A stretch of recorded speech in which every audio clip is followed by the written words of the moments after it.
Hey, hello everyone. In today's video, we'll discuss what is AWS Global Infrastructure, and we'll also discuss few of the important AWS services. At the end section, we will see that how to leverage few of the AWS services that is very free. So let's start the video on the AWS. What is AWS?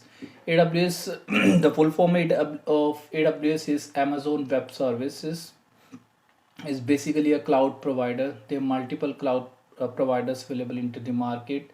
One is AWS, like Microsoft Azure is second.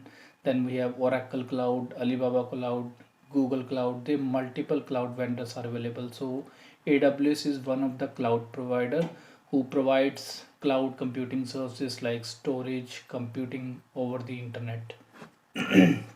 These are the global AWS global infrastructures, I would say. And there are 25 launch regions as of now in 2021 at the recording of this video. What is region? We are going to discuss that. What is availability zone? They have 108 direct location connects and 265 edge locations and 17 wavelength zones. So 25 launch regions. What this does mean by region? Region is basically, you can say it's a when they are creating the infrastructure, like I explained in the cloud computing video, that they are storing multiple copies of your data. So region is one area, you can say that's umbrella, and under one region there are multiple data centers comes. So like I can take the example, Mumbai is a region, but inside that one region they have multiple availability zone. Like they have established, they never disclose their exact locations of the data center, but you can take the example like if they are giving region as a Mumbai region, they might be established one of the data center in Chennai, one of the data center in Bangalore, and one of the data center in Mumbai, right? So that's how they have planned. Because like I said in the cloud computing video, whenever your data is going to be stored, they will create multiple copies. Let's suppose in case of disaster or anything, your data is still secured. They will fulfill the purpose by second data center or might be third data center. That depends on their algorithms. Then they have the direct location connects. Direct location connects, whenever you are going to use cloud computing, your data will travel on the internet. And that's how the lot of we introduce latency into the system.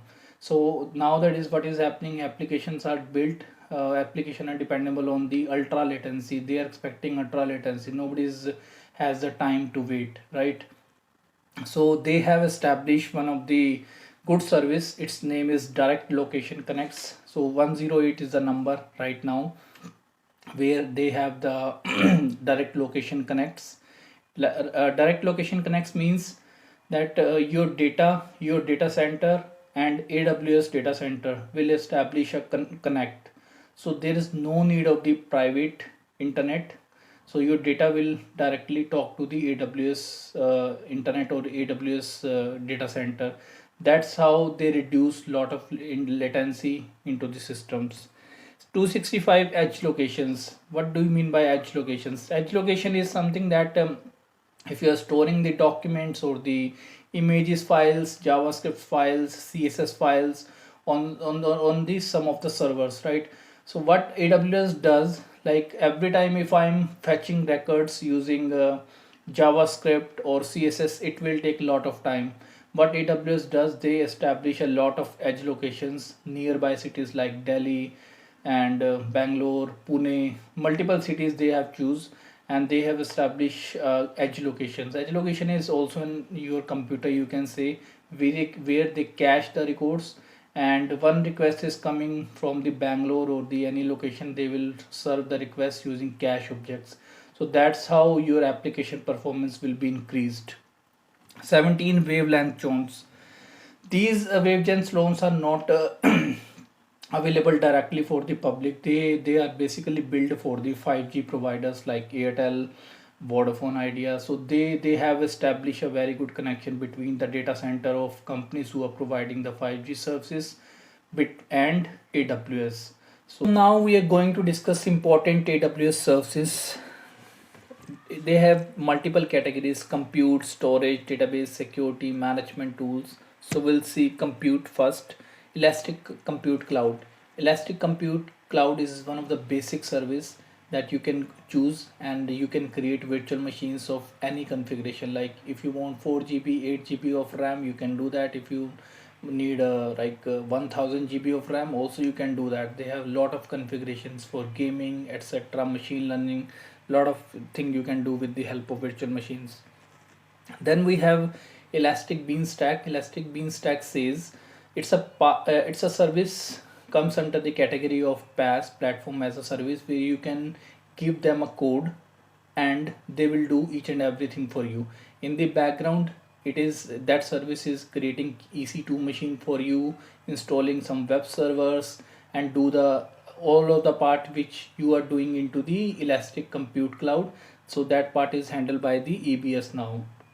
So you can just give the code and they will do all of the things for you.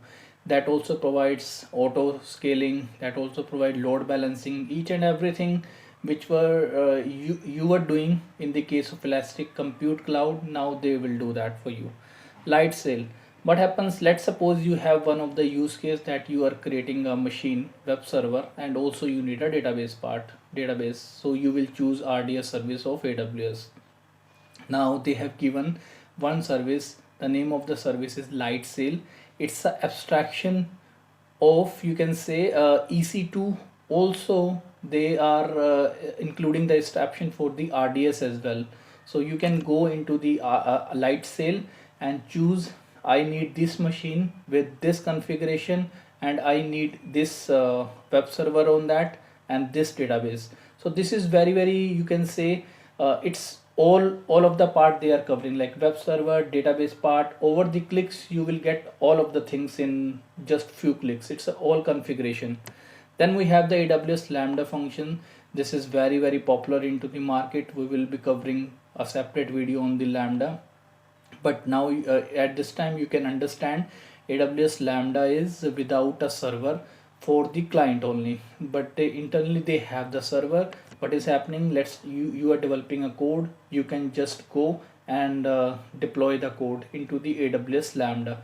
They will charge you on the basis of usage of the Lambda, but in the background they are managing lot of things like managing patching and everything they are doing. You just need to deploy your code and everything will be done by the AWS.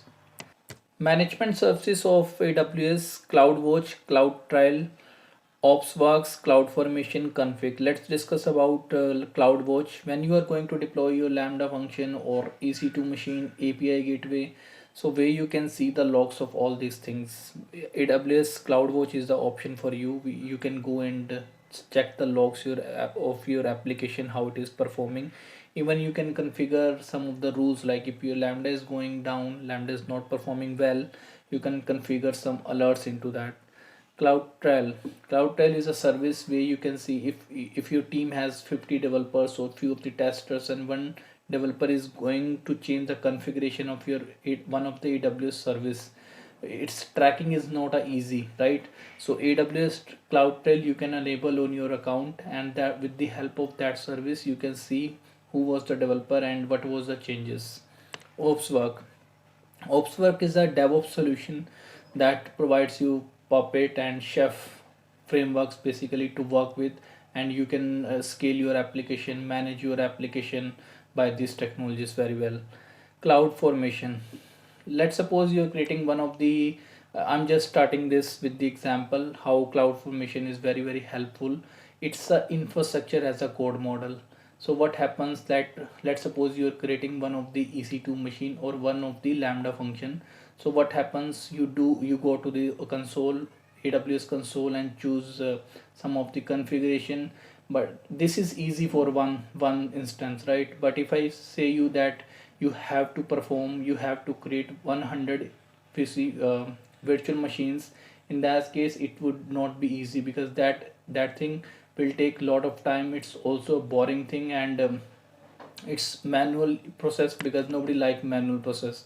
So what will happen, you can create some of the templates Inside that you can step down all of the dependencies as well, like this is the infrastructure I need, and every time you need a resources you can just click that, and with that script all of the resources will be created into the AWS infrastructure.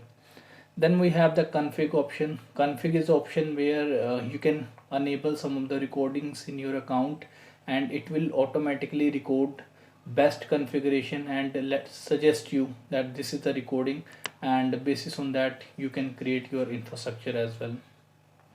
Also config helps in security, like if one bucket is publicly opened it will let you know that this S3 bucket is open, you can close or you can make it private. Even it can let you know that this is the EC2 instance where the public IP is assigned, and you can close that or you can deassign that public IP for security purposes. That's how config works. AWS database services, where we have multiple options like Amazon RDS, Amazon Relational Database Service, where you can enable your machine for SQL Server database, MySQL database, or Oracle database, Postgres database, any database you can choose. Most of the good service providers are associated with it. Amazon DynamoDB is a very highly scalable solution. It's a no SQL database, and it is also a serverless model. Yes, you can just go there into the AWS console and create the instance.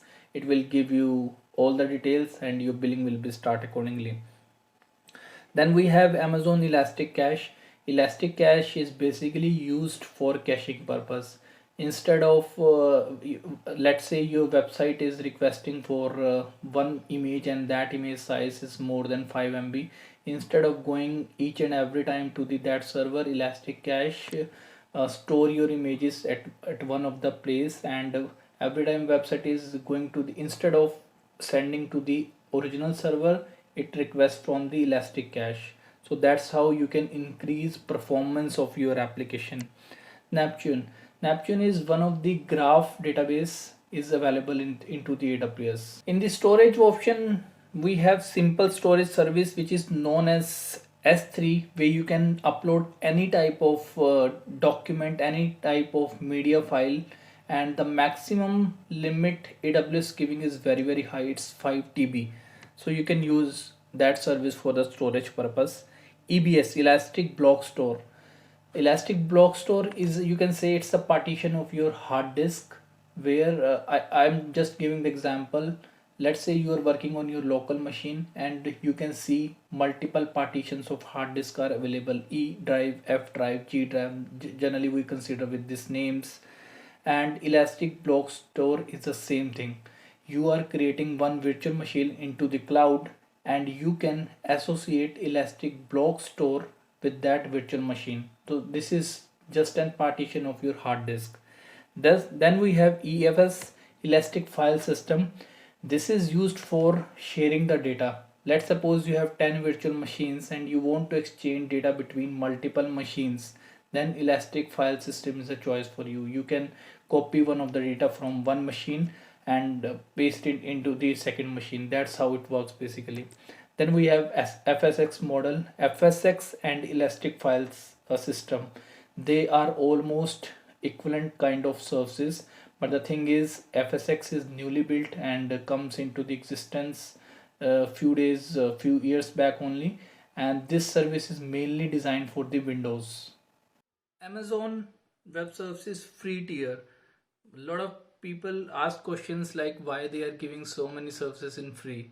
Because they are giving their services as a free because they want you to utilize their services for a longer period of time, not for 1 year, because the free tier is eligible for one tier.